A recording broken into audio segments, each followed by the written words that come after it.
मैंने जीजाजी पर भरोसा किया, पर उन्होंने मेरे साथ। जीजू, हम लोगों को इस तरह मिलते हुए करीब 1 साल हो चुका है। आखिर इस तरह हम लोग चोरी छिपे कब तक मिलते रहेंगे? अगर घर वालों को हमारे संबंधों के बारे में पता चल गया तो क्या होगा? इससे पहले कि किसी को हमारे संबंधों के बारे में पता चले, तुम पापा से बात करके मेरा हाथ मांग लो, वरना मुझे ही कुछ करना पड़ेगा। कविता ने अपने जीजा वीरेंद्र दयाल से कहा।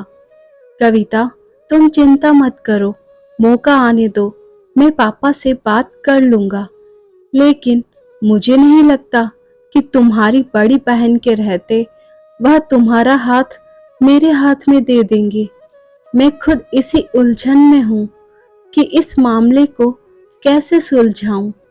वीरेंद्र दयाल ने कहा, मैं कुछ नहीं जानती, तुम्हें यह बात क्लियर करनी पड़ेगी कि मेरे साथ शादी करोगे या नहीं।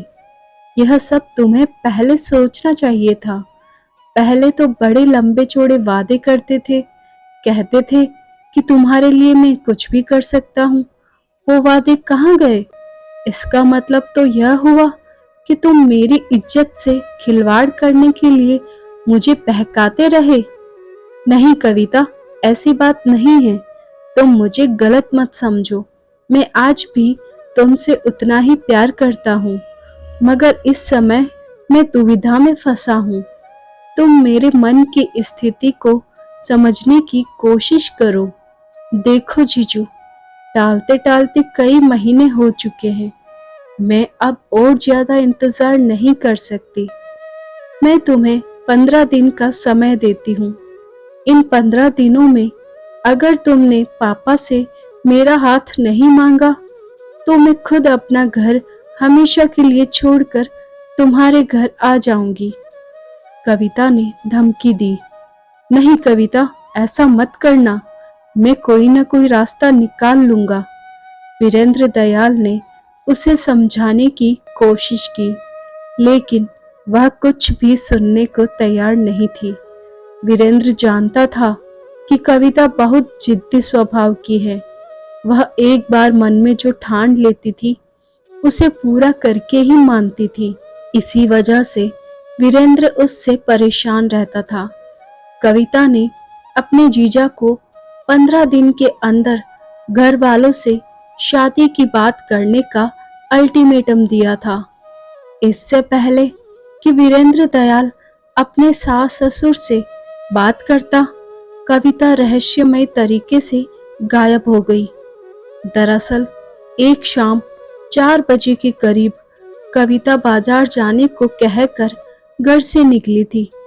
जब वह 2 घंटे तक घर नहीं लौटी तो माँ ने उसका फोन मिलाया, लेकिन उसका फोन बंद मिला।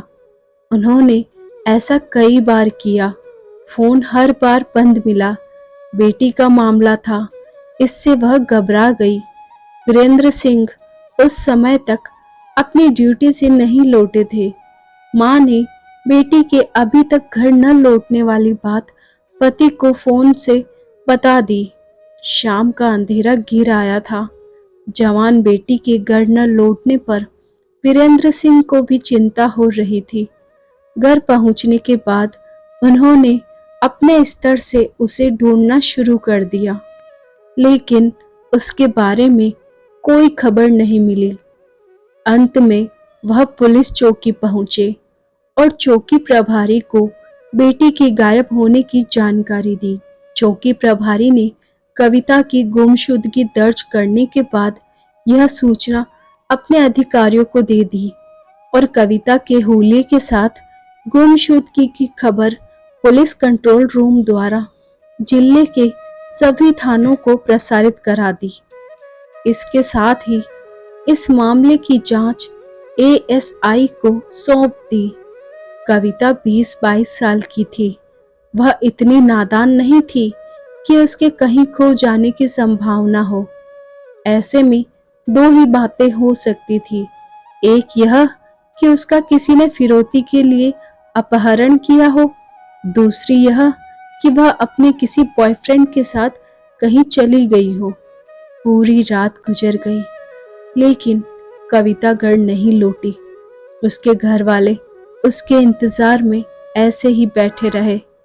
इससे पहले वह बिना बताए इतनी देर तक कभी गायब नहीं रही थी। इसलिए घर वालों के दिमाग में उसे लेकर तरह तरह के ख्याल आ रहे थे। उधर पुलिस भी अपने स्तर से कविता के बारे में पता लगाने की कोशिश कर रही थी। पुलिस ने उसके मोबाइल फोन की कॉल डिटेल्स निकलवाई। उसमें एक फोन नंबर ऐसा मिला जिस पर कविता की काफी ज्यादा और देर तक बातें होती थी। उस नंबर के बारे में कविता के घर वालों से पूछा गया तो पता चला वह नंबर कविता के जीजा वीरेंद्र दयाल का है। चूंकि वीरेंद्र दयाल उनका रिश्तेदार था, इसलिए घर वालों को उन दोनों की बातों पर कोई आश्चर्य नहीं था। अलबत्ता पुलिस को उनके बीच होने वाली लंबी बातों पर शक जरूर हुआ। चूंकि कविता के माता पिता ने अपने दामाद पर कोई शक वगैरह नहीं जताया था, इसलिए पुलिस ने उस समय वीरेंद्र दयाल से पूछताछ करना जरूरी नहीं समझा। लेकिन उस पर शक जरूर बना रहा। देखते देखते कविता को रहस्यमय तरीके से गायब हुए 15 दिन बीत गए। उसके घर वालों का रो रो कर बुरा हाल था। उधर पुलिस को भी कविता के बारे में कोई जानकारी नहीं मिल रही थी। अंततः उसका पता लगाने के लिए एक पुलिस टीम बनाई गई, जिसमें एसआई, एएसआई, हेड कांस्टेबल आदि को शामिल किया गया। एसआई ने कविता के पिता वीरेंद्र सिंह से कहा, अब तक जो भी जांच की गई है उसमें घूम फिर कर शक आपके दामाद वीरेंद्र दयाल पर ही जा रहा है। इसलिए उनसे पूछताछ करने पर आपको ऐतराज नहीं करना चाहिए। ऐतराज की कोई बात नहीं है, लेकिन आप खुद सोचिए कि वह हमारे दामाद हैं। हमें नहीं लगता कि वह ऐसा कुछ कर सकते हैं जिससे हमारे परिवार को ठेस लगे। हमारे घर के बाहर के जो लोग शक के दायरे में आ रहे हैं, आप उनसे पूछताछ कीजिए। वीरेंद्र सिंह बोले, अगर वीरेंद्र दयाल से पूछताछ करने के बाद हमें कोई जानकारी नहीं मिलती तो हम उसे छोड़ देंगे, चौकी प्रभारी ने कहा। चौकी प्रभारी ने वीरेंद्र सिंह को काफी समझाया। इसका नतीजा यह हुआ कि वह अपने दामाद वीरेंद्र दयाल को साथ लेकर पुलिस चौकी आ गए। पुलिस ने वीरेंद्र दयाल से कविता के बारे में मालूमात की तो वह यही बताता रहा कि उसे कविता के बारे में कोई जानकारी नहीं है और उसके गायब होने के कई दिनों पहले से उससे कोई बात नहीं हुई थी। चौकी प्रभारी के पास कविता और वीरेंद्र दयाल के फोन नंबरों की कॉल डिटेल्स थी, इसलिए वीरेंद्र दयाल ने उनसे जो बात बताई उस पर चौकी प्रभारी को शक हुआ, क्योंकि 4 फरवरी को शाम करीब 5:30 बजे उसकी कविता से बात हुई थी।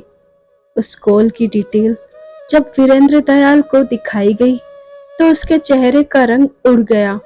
वह उस रिकॉर्ड को जुठला नहीं सकता था। उसकी इस घबराहट को चौकी प्रभारी भाप गए। उन्होंने कहा, तुम्हें कविता के बारे में सब पता है। अब बेहतर यही होगा कि तुम उसके बारे में सच सच बता दो, वरना सच्चाई यह थी कि वीरेंद्र दयाल को पता था कि कविता कहाँ है।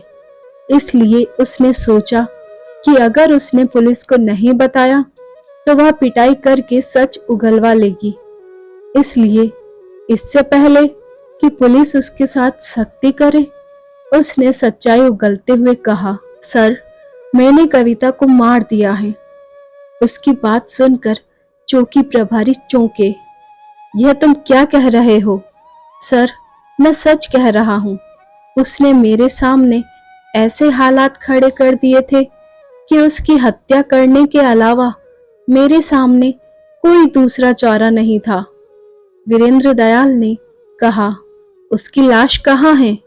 लाश मैंने केनाल में डाल दी थी। वीरेंद्र दयाल ने पुलिस को बताया कि उसने कविता की लाश आगरा केनाल में फेंकी थी, यानी लाश डाले हुए उसे 15 दिन हो चुके थे। पुलिस ने सोचा कि इस बीच लाश जहां भी पुलिया आदि के पास रुकी होगी, उस क्षेत्र की पुलिस ने उसे बरामद किया होगा। इसलिए चौकी इंचार्ज ने आसपास के थानों में फोन करके किसी लड़की की लाश बरामद होने के बारे में जानकारी मांगी। पता चला कि एक पुलिया के पास से एक अज्ञात लड़की की लाश बरामद की थी। शिनाख्त के लिए उस लाश को मोर्चरी में रखवाया गया था। 4-5 दिनों बाद भी जब उसकी शिनाख्त नहीं हो पाई तो उस लाश का अंतिम संस्कार कर दिया गया था। जिस लड़की की लाश पुलिस ने बरामद की थी, उसके कपड़े आदि थाने में रखे थे।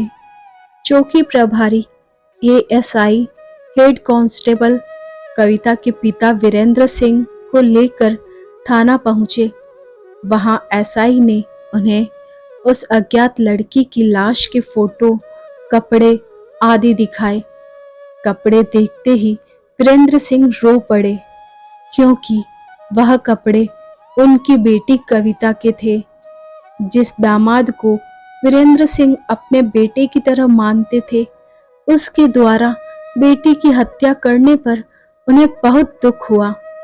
पुलिस चौकी लौटने के बाद जब वीरेंद्र दयाल से पूछताछ की गई तो उसने कविता की हत्या की जो कहानी बताई वह कुछ इस तरह थी।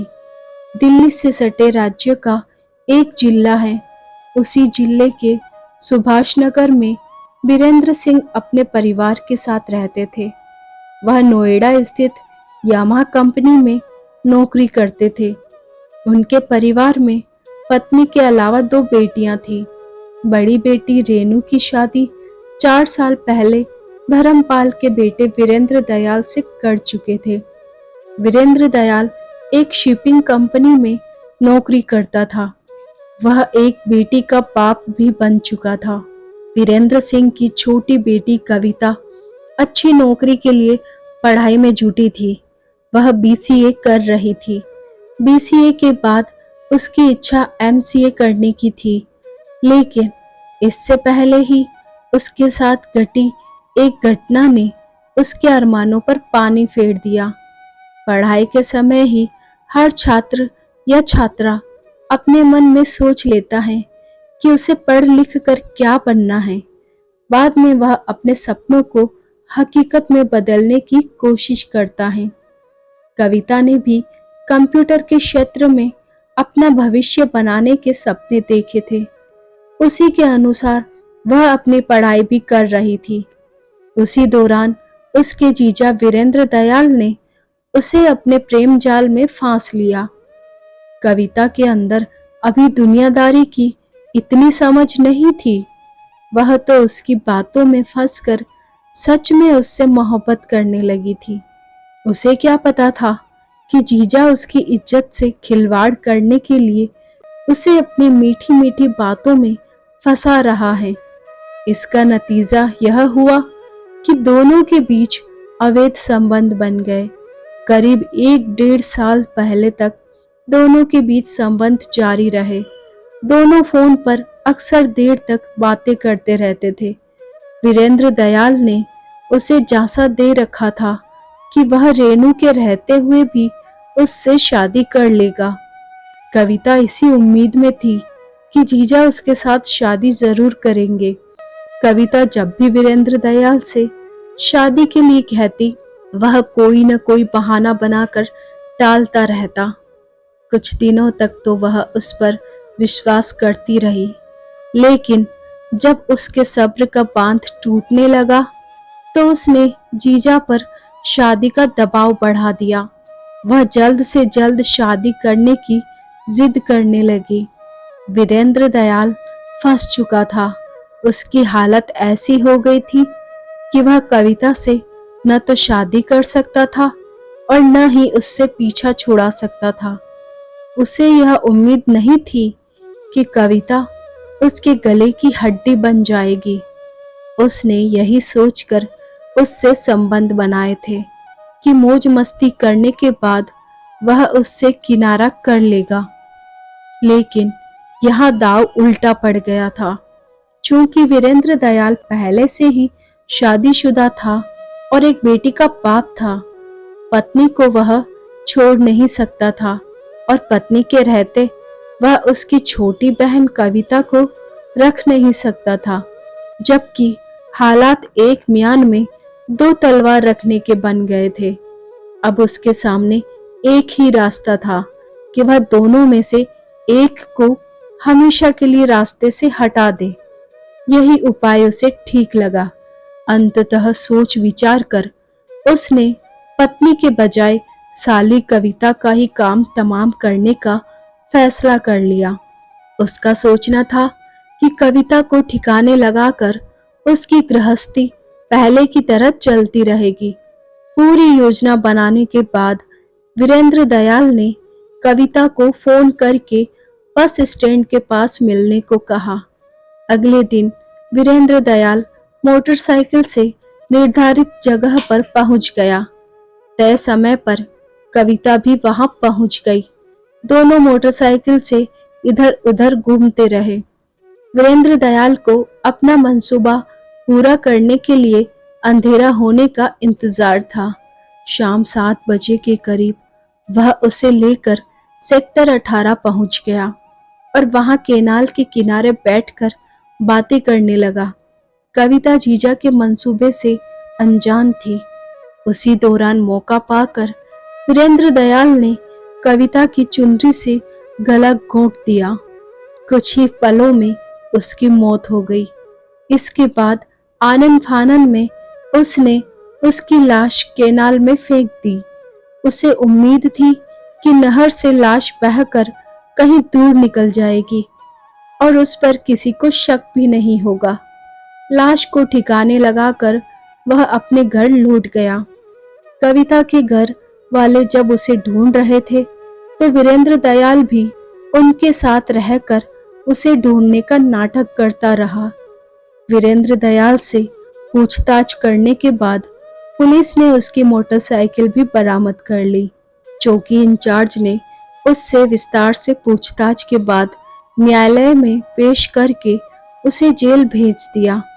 फिर तफ्तीश करने के बाद उन्होंने इस मामले की चार्जशीट न्यायालय में पेश कर दी। धन्यवाद दोस्तों, आई होप आपको हमारी ये थ्रिलर कहानी पसंद आई होगी।